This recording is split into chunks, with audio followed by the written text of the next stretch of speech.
After the end of World War II, the world was split into two, East and West. This marked the beginning of the era called the Cold War.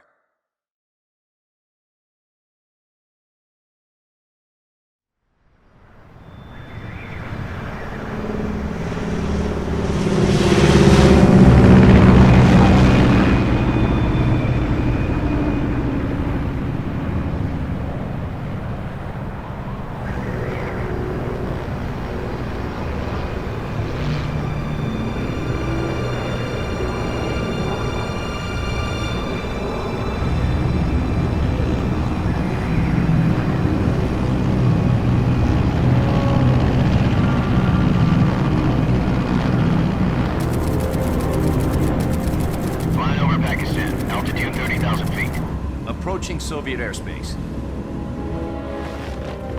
20 minutes to drop off. Commencing internal depressurization. Equipment check.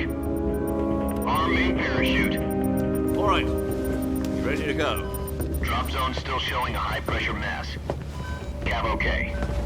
Good. We've got high visibility.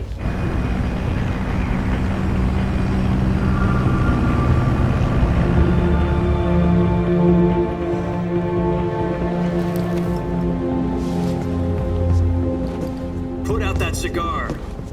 Connecting oxygen hose to interior connector. Put on your mask.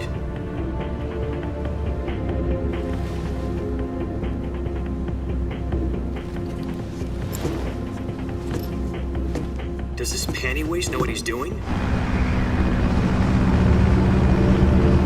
Approaching release point. 10 minutes to drop off. Hey, are you deaf? He said put out the cigar and put on your mask.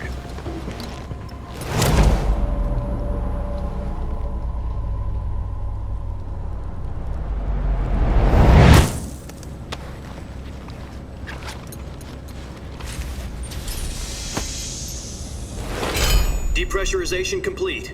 Checking oxygen supply. 6 minutes to drop off. Opening rear hatch.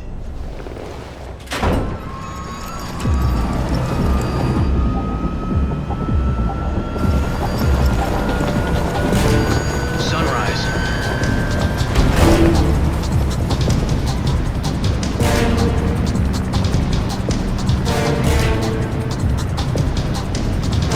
External temperature minus 46 degrees Celsius.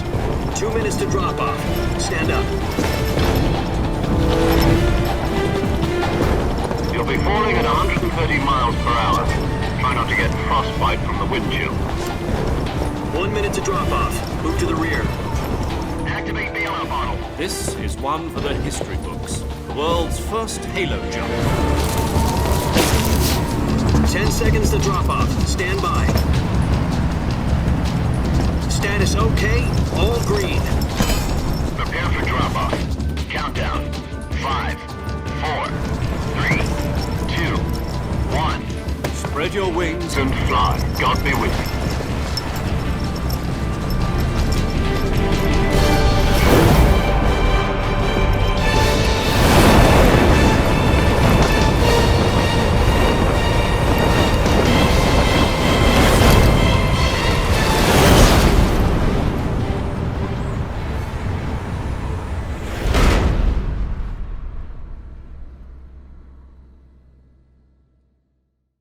Jack, I've got some important news.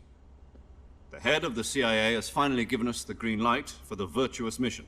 Virtual mission? No, the virtuous mission. The future of our Fox unit depends on it. If it succeeds, we'll be officially organized into a unit. Virtuous mission? Sounds like some kind of initiation ritual. You know, don't get cocky. This isn't a training op. Right. So what exactly is this wonderful mission? Well, about 2 years ago, a certain Soviet scientist requested asylum in the West through one of our moles. His name is Nikolai Stepanovich Sokolov.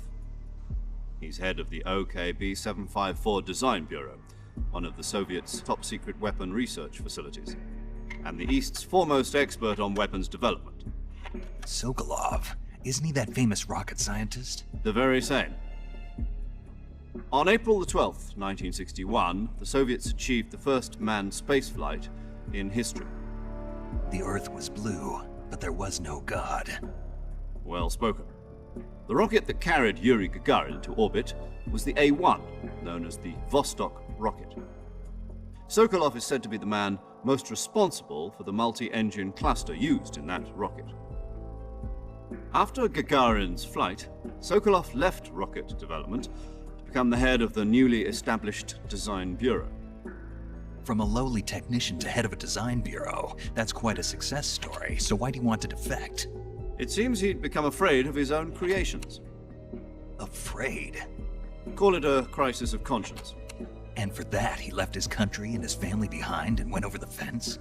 Not exactly. One of his conditions was that his family was also to be taken safely to the west. We used a mole to get the family out first, and succeeded in sneaking Sokolov over the Berlin Wall shortly afterwards. I was the one who conducted the operation. The security on the eastern side was still full of holes back then. Then what? We got Sokolov over in one piece, but the whole ordeal had left him exhausted, and we checked him into a hospital in West Berlin. It took him 2 weeks and more than 600 miles to get from the research facility in the Soviet Union to Berlin. He was in no condition to say anything coherent. And it was only a week later that we had something much bigger on our hands. The Cuban Missile Crisis.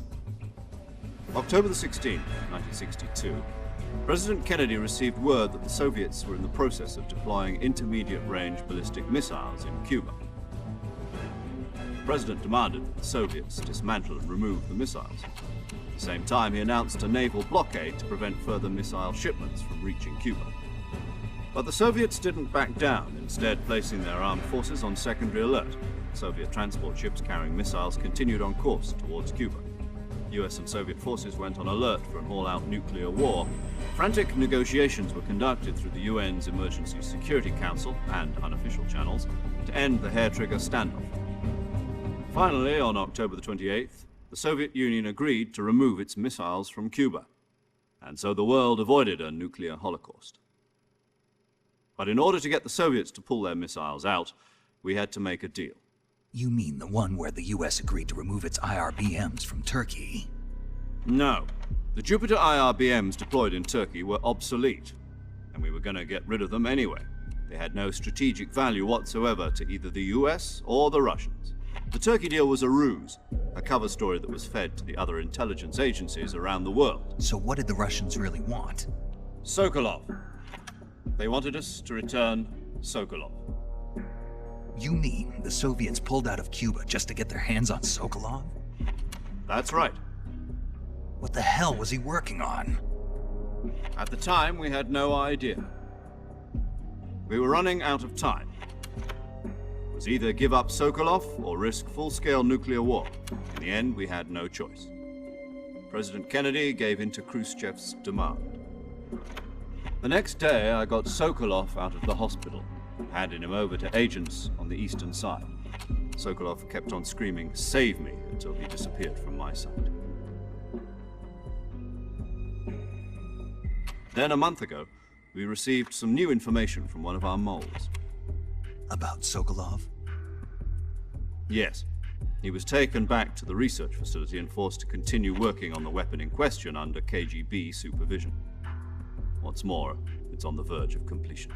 So what kind of weapon is it? Something to do with space rockets? No, missiles. Same technology. I guess you're right. We don't know the details, but it appears to be a new kind of nuclear device. For half a year now, the Soviets have been conducting frequent nuclear tests at Semipalatinsk. Something to do with the weapon, I assume. We're talking about a secret weapon so big that Khrushchev was ready to pull out of Cuba to get it back. Is Sokolov still in the facility? No. According to our intelligence, he's in Selino-Yarsk, a place in the mountains about 3 miles to the west that's known as the Virgin Cliffs. The Virgin Cliffs. Nice name for a virtuous mission. They moved him there just recently. Why? Apparently, they're conducting a field test of the weapon, but it's our best chance to get him back. This mission would never have been possible if he was still in the research facility. This is our last chance. Sokolov must have known that too when he contacted us.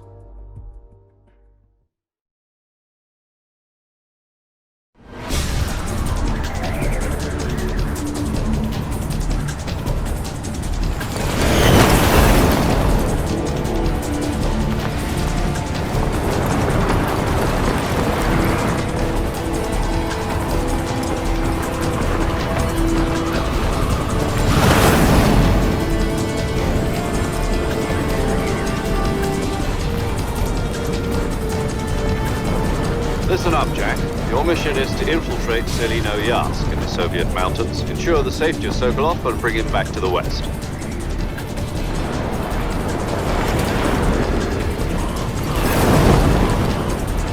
If we don't get Sokolov back before that weapon is complete, we'll be facing a major crisis. The clock is ticking.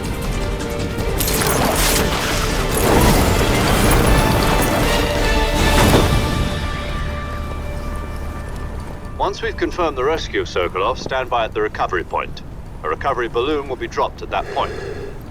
Helium will be pumped into the balloon to inflate it. The process takes about 20 minutes. Once it's complete, the gunship's arm will latch onto the balloon and pull it up. The Fulton surface-to-air recovery system. I'm familiar with the theory. Take it easy. It's been combat-proven. Do you think Sokolov is up to it?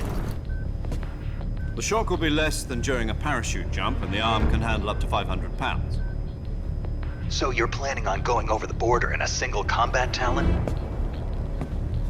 She's equipped with two 6-barrel 20mm Vulcan cannons, as well as two 40mm machine guns. Sounds like she could hold her own against a battalion of tanks. Even with the fuel in the reserve tank, we're facing a 4-hour time limit. If all goes well, it shouldn't take more than a few hours. Home in time for dinner. But if anything goes wrong, you'll be eating dinner, breakfast, and all the rest of your meals in the jungle.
Do you copy? You're already in enemy territory, and somebody might be listening in. From here on out, we'll be using code names to refer to each other. Your code name for this mission will be Naked Snake. I'll be referring to you as Snake from now on. You're not to mention your real name. Snake? Oh, you don't like snakes? What do you mean? Well, you've eaten one before, haven't you? In survival training. I'm glad to hear that. I don't know if I'd ever order one in a restaurant, but... Be careful, you might not have a choice. What about you, Major? What should I call you? Let's see. I'll be Tom. Call me Major Tom. This will be a sneaking mission. You must not be seen by the enemy. You must leave no trace of your presence. Is that clear? This kind of infiltration is the Fox unit's speciality. In other words, weapons and equipment are procured on site. That goes for food as well. You're completely naked, just as your name implies. Great. Now I see why you asked me if I like snakes. I suppose calling me Snake was your idea of a joke, too. No. There's a good reason for that. I'll tell you later when the time is right. Gotcha.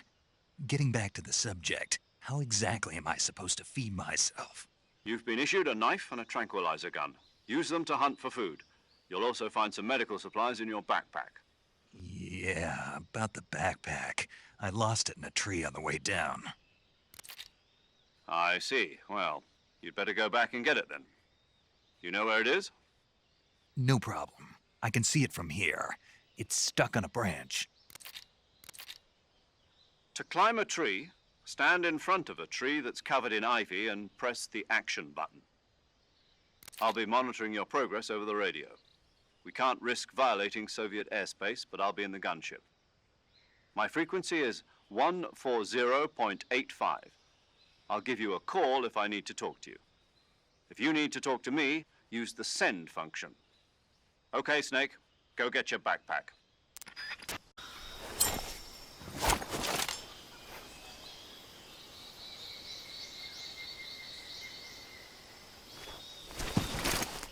Commencing virtuous mission now.